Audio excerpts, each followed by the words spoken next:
Hello, hello. So, ayan, 7:40 na yan. Nagising na kami kasi may pasok sa Glenn ngayon. So, ihatid ko siya kasi hiram ko yung sasakyan. So, nagganyan na lang ang first one. Sobrang tinatamad ako magbihis, guys. So, ayan. Pagkagising ko, tinry ko magpainit ng tubig pero nagmamadali na si Glenn.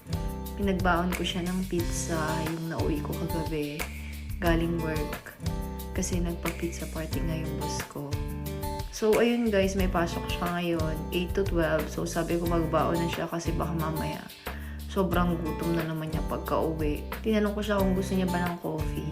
Ayaw niya daw. So, ayan, paggising niya, umiinom doon niya ng water. Tapos, anong oras na kami umalis sa bahay? Siguro 7:55. Malapit lang doon guys. Pero ang nakakatagal lang kasi is yung pa-stop.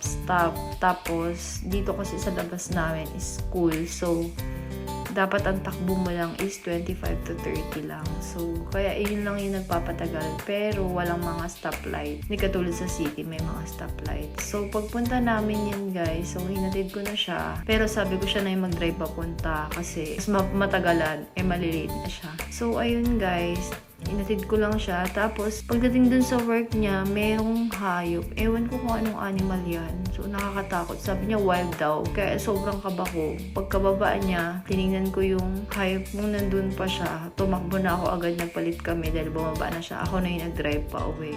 So, ganyan lang ako guys. Nag-shoes lang ako. Kasi sobrang tinatamad na talaga ako. Mabilis lang naman. Yun lang yung struggle ko talaga kaya hindi ko kaya gaano mag-drive. Lalo na ngayon, 8 na yan. Sobrang dilim pa rin guys.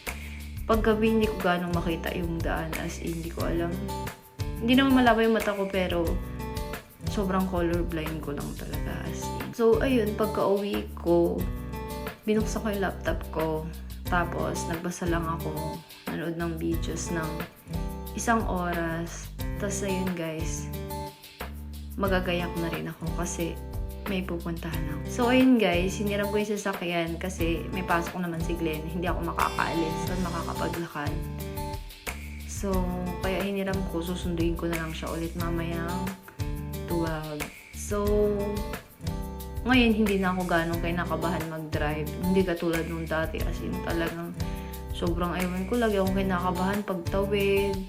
Hindi ko alam kung tatawid na ba ako o hindi. Pero yun nga, sabi nga nila, pag nagka-lisensya ka na, dun mo maaano na parang mas confident ka na. Pero before talaga, as in, kahit nagpa-practice pa lang, kahit na may license na ako nung una, hindi ko pa talaga kaya. Pero ngayon, okay naman na. So, syempre thankful pa rin ako kay Kuya Joel dahil kung hindi sa kanya, hindi ako magkaka-license. So, yun lang guys. Thank you guys for watching. Babush!